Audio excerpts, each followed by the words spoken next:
కొన్ని ప్రాంతాల్లో పడేశాడు.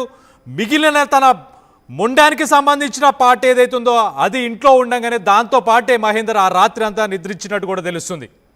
జ్యోతి సగం మృతదేహంతోనే ఆ మహేందర్ ఇంట్లో నిద్రపోయాడు. అర్ధరాత్రి సమయంలో పోలీసులకి సమాచారం అందుకున్న తర్వాత పోలీసులు అక్కడ స్పాట్కి చేరుకొని మహేందర్ని అరెస్ట్ చేసినట్టు తెలుస్తుంది.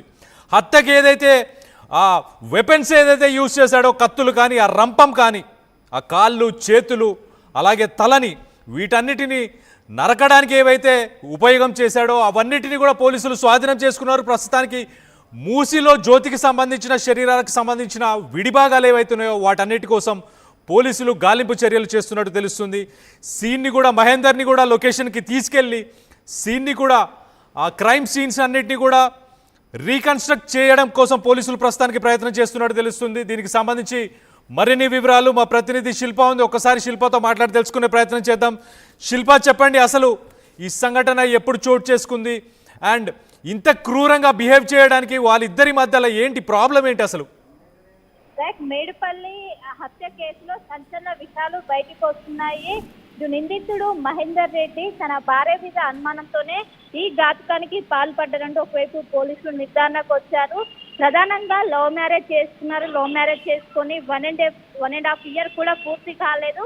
కానీ ఇంతలోనే దీనికి ఇంతటి ఘాతుకానికి పాల్పడడం, మొదటగా హత్య చేశారు. హత్య చేసిన అనంతరం వాటిని ఏ విధంగా కప్పిపుచ్చుకోవడం కోసము మొదట అదేవిధంగా మొండాన్ని వేడి చేసి మొండాన్ని కాళ్ళను వేడి చేసేసి వాటిని కవర్లో మూసి పక్కన ఉన్నటువంటి మూసి నదిలో పడేశారు. ఈ సమాచారాన్ని వెంటనే తన కుటుంబ సభ్యులకు చెప్పారు. వాళ్ళు వెంటనే పోలీసులకు ఇన్ఫార్మ్ చేయడంతో వెంటనే పోలీసులు స్పాట్కు చేరుకున్నారు. స్పాట్కు చేరుకోగానే పోలీసులు కూడా అక్కడ ఉన్నటువంటి సీన్ చూసి చాలా వరకు షాక్ అయ్యారు.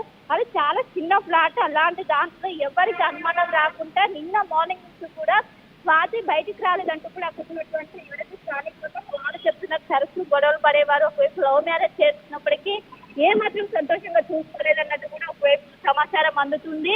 గత కొన్ని రోజుల క్రితం తన తల్లిగారింటికి వెళ్ళింది. గొడవల కారణంగా తల్లిగారింటికి వెళ్ళింది. కానీ ఈ మంచిగా చూసుకుంటారని చెప్పి ఇక్కడ తీసుకొని వచ్చారు. ఇక్కడ తీసుకొని వచ్చి కేవలం పక్కా ప్లాన్ ప్రకారం ఇదంతా జరిగినట్టు కూడా పోలీసులు చెప్పారు. మరి కాసేపట్లో ముందున్నారా ఇక్కడ డీసీపీ కూడా ప్రెస్ మీట్ పెట్టి హత్య చేయడానికి గల కారణాలు అయితే, అంత ఘాతుకానికి పాల్పడడానికి గల కారణాలు అయితే కూడా మొత్తం పూర్తి స్థాయిలో చెప్పే అవకాశం. ఎందుకంటే ఒకవైపు ప్రెగ్నెంట్ లేడీ, దాదాపు 5 నెలల ప్రెగ్నెంట్ లేడీ అత్యంత దారుణంగా చెప్పడానికి గల కారణం. గతంలో కూడా అబార్షన్ చేసినట్టు అటు కుటుంబ సభ్యులు కూడా చెప్తున్నారు. ఇప్పటికే కుటుంబ సభ్యులు పెద్ద ఎత్తున రోధిస్తున్నారు. వాళ్ళ స్టేట్మెంట్ ని రికార్డ్ చేస్తున్నారు పోలీసులు.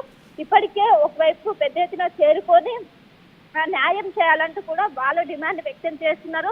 దీనికి గల కారణాలు ఏంటి, హత్య చేయడం గల కారణాలు ఏంటి, అనంతరం అంత దారుణంగా బాడీ పార్ట్ ని డివైడ్ చేసి మూసినాల్లో పడేయడానికి గల కారణం మొత్తం కూడా ప్రస్తుతం పోలీసులు వీటి మొత్తం కూడా కూపిల్లాగారు ఒక నిర్ధారణకు వచ్చారు. ఆ విషయాలు మొత్తం కూడా మరి కాసేపట్లో మీడియా సమావేశంలో వెల్లడించిన ఇప్పటికే మహేందర్ రెడ్డిని అదుపులోకి తీసుకున్నారు. అదుపులోకి తీసుకొని ప్రస్తుతం అయితే విచారణ చేసిన ఒకవైపు అటు మహేందర్ రెడ్డి విచారణ చేస్తున్నారు. ఇంకోవైపు ఎవరైతే ముజురాలు సంబంధించిన పేరెంట్స్ సైతం కూడా ప్రస్తుతం స్టేట్మెంట్ రికార్డ్ చేస్తున్నారు. సో మొత్తం కూడా ఒక్కసారిగా ఉలికి పడింది అక్కడ ఉన్నటువంటి స్థానికులు కావచ్చు. ప్రతి ఒక్కరు కూడా లవ్ మ్యారేజ్ చేసుకున్నారు కానీ ఎప్పుడు కూడా కట్నం ₹1 తీసుకురాలేదు. ఇంకోవైపు సామాజిక వర్గం కూడా వేరు, వాళ్ళు యాదవ్స్, ఇంకొక వాళ్ళు మహేందర్ రెడ్డి. ఎప్పుడు కూడా ఈ కులాన్ని బేస్ చేసుకుని అనేక సార్లు దూషించినట్టు కూడా ఒకవైపు అక్కడ ఉన్నటువంటి కుటుంబీకులు కూడా చెప్తున్నారు. ఒకవైపు మృతురాలకు సంబంధించిన పేరెంట్స్ ఇష్టం లేకుండా బయటకు వచ్చి వాళ్ళు లవ్ మ్యారేజ్ చేసుకున్నారు. లవ్ మ్యారేజ్ చేసుకుని ఇదంతా ఎప్పుడు కూడా ఒక్కరోజు కూడా కూతుర్ని సంతోషంగా చూసుకోలేదంటూ కూడా ఒకవైపు ఆర్టీవీతో మాట్లాడుతూ తండ్రి ఆవేదన వ్యక్తం చేశారు. ఖచ్చితంగా ఉరి శిక్ష వేయాలంటూ కూడా డిమాండ్ చేస్తున్నారు. Right Shilpa, thanks for the update. మనం చూస్తే కనుక బోడుప్పల్ హైదరాబాద్కి అవుట్స్కట్స్ ప్రశాంతంగా ఉండే ఏరియా.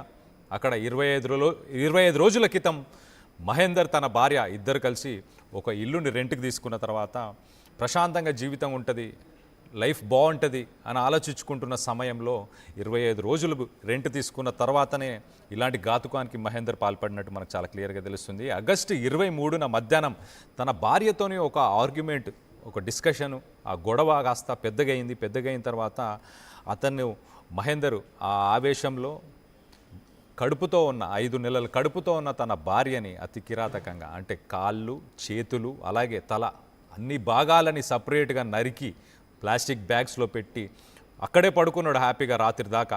ఆ విజువల్స్లో కూడా చాలా క్లియర్గా మనం చూడొచ్చు.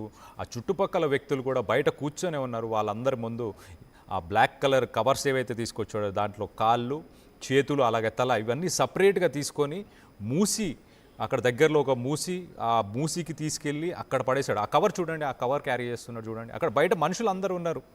ఇదంతా జరిగినప్పుడు చుట్టుపక్కల వ్యక్తులకి కూడా కొంచెం సౌండ్స్ కూడా వినిపించాయంట.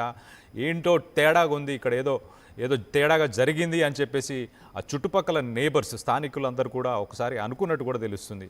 కానీ పొద్దున్నే పాలవాడి పిలుపు వినిపించాల్సిన బోడుప్పల్ లాంటి ఏరియాలో ప్రస్తుతం విషాద ఛాయలు నెలకొన్నాయి. అక్కడి నుంచి బోడుప్పల్ నుంచి మూసీ నది దాకా అంతా నిశ్శబ్దం. ఒక్కసారి షాక్ అయ్యారు. ఆ ఏరియాలో ఉన్న వాళ్ళందరూ షేక్ అయిపోయారు. 25 రోజుల క్రితం నవదంపతులు ఇద్దరు కొత్తగా పెళ్ళయి 1 సంవత్సరం గడుస్తుందేమో అంతే, లవ్ మ్యారేజ్ చేసుకొని వచ్చిన వాళ్ళు ఇలాంటి సంఘటన జరుగుతుందని ఎవరు ఊహించరు. 5 నెలల గర్భం, ఆ తల్లి ఎన్ని కోరికలు ఉండుంటాయి, లైఫ్ని ఎంత బాగా చూసుకుంటాడు నా హస్బెండ్ అని చెప్పి అలాంటి వాగ్దానాలు చేసి మహేందర్ తీసుకొచ్చినట్టు కూడా తెలుస్తుంది. ప్రస్తుతానికైతే ఇలాంటి దారుణం అనేది చోటు చేసుకున్న తర్వాత బోడుప్పల్ నుంచి మూసీ దాకా ఆ చుట్టుపక్కల ఉన్న ఏరియాస్ అన్నీ ఒక్కసారి షేక్ అయిపోయినాయి. ఆ లవ్ మ్యారేజ్ ఎన్నో ఆశలు పెట్టుకొని మహేందర్ని నమ్మి పెళ్లి చేసుకొని ఒక పిల్లాడిని ఒక పాపను ఒక బాబును కనబోతూ ఎన్నో కలలు కానీ ఉంటుంది. ఎన్నో కలల కన్నా ఆ జ్యోతికి తెల్లారి ఆ కలల్ని నిజం చేసుకోవడానికి ఇంకొక రోజు లేకుండా చేశాడు. ప్రస్తుతానికైతే ఇలాంటి సంఘటన ఒకటి బోడుప్పలో జరిగింది. ఆ చుట్టుపక్కల ఏరియాలో ఉన్న వాళ్ళందరూ విషాదంలో ఉన్నట్టు తెలుస్తుంది. ఒక్కసారి అసలు జ్యోతి తల్లిదండ్రి అంటే ఈ లవ్ మ్యారేజ్ని వాళ్ళు అంగీకరించారా, వాళ్ళ అంగీకారం లేకుండానే వీళ్ళిద్దరు కలిసి ముందుకెళ్ళారా ఏంటి, అసలు వాళ్ళ బాధ ఏంటో కూడా ఒక్కసారి వినే ప్రయత్నం చేద్దాం. అసలు జ్యోతి ఆ తల్లిదండ్రులు ఏం మాట్లాడుతున్నారు, ఆర్టీవీ ఎక్స్క్లూజివ్గా మనతో మాట్లాడారు. అసలు వాళ్ళ బాధ ఏంటో తెలుసుకునే ప్రయత్నం చేద్దాం ఒక్కసారి. మేడం ఫస్ట్ స్టార్టింగ్లోనే అప్పుడే ఇక్కడ వాళ్ళని తీసేపించారు. 2 మంత్ అప్పుడే తీసేపించారు వద్దని చెప్పేసి. సరే మేము కూడా అప్పుడు మేము పట్టించుకోలేదు మేడం. మేము తీపిలే వాళ్ళు తెప్పించారు. అప్పుడు మేము పట్టించుకోలేదు, మాకు కాదని పోయింది కదా అని చెప్పి మేము కామెంట్స్ కూడా మేము అనలేకపోయినాం. మేము మళ్ళీ కేసు ఎందుకని చెప్పి మేము అనలే. 2 నెలలు నాగిటంగా పంచాయతీ పంపించినాం. మంచిగా మేము అనుకున్నాం. ఫోన్ గిట్టంగా చేయలేకుండా మేడం మాకు మేము ఇట్లా ఫోన్ చేయలేదు, ఆమె ఇట్లా ఫోన్ చేయదు. ఫోన్ చేస్తే కూడా తిట్టున్నానంట, ఎందుకు చేస్తామంట అని మంచిగా చెప్పేసి మేము అనుకున్నాం. ఓకే, వీళ్ళకి ఎట్లా పరిచయం అండి అసలు? ఫస్ట్ స్టార్టింగ్ లో మీ ఊర్లోనే ఉంటారా ఎట్లా? ఇంటి పక్కకే మేడం, ఇది మా ఇల్లు ఇక్కడ పక్క వాళ్ళు అనుకుంటుండే అనుకునే అంటే ఎక్కువగా హెరాస్మెంట్ చేస్తున్నాడన్న విషయాన్ని మీకు మీ దృష్టి తీసుకొచ్చిందా? హాస్టల్లోనే మేడం, మొత్తం డిగ్రీ వరకు హాస్టల్లో ఉండే చేయాలి కాడ. ఇప్పుడు ఇట్లా బయట విషయాలు అయితే బయటకు రాలేకుండే మంచిగా చెప్పేసి మేము అనుకున్నాం. ఇంకెప్పుడు దాన్ని తెలియదు. ఇప్పుడు ఖాళీగా ఉంటుంటే ఏం చేస్తున్నాడు ఆయన అసలు? ఇట్లా ఏం చేస్తుందో తెలియదు మేడం. అసలు ఇంచుమించు 15-16 నెలలు అవుతుంది ఇక్కడ చిక్కనే ఉన్నాడు. ఏం చేస్తుంది, పని చేస్తుండా తింటుండా పని మాకు అసలు ఏం తెలియదు. ఇప్పుడు మీ కుటుంబ సభ్యులతో చివరిసారి మీ కూతురు ఎప్పుడు మాట్లాడింది, ఏం చెప్పింది? 1-2 డేస్ ముందు మీకు ఏమైనా ఫోన్ చేసి నైట్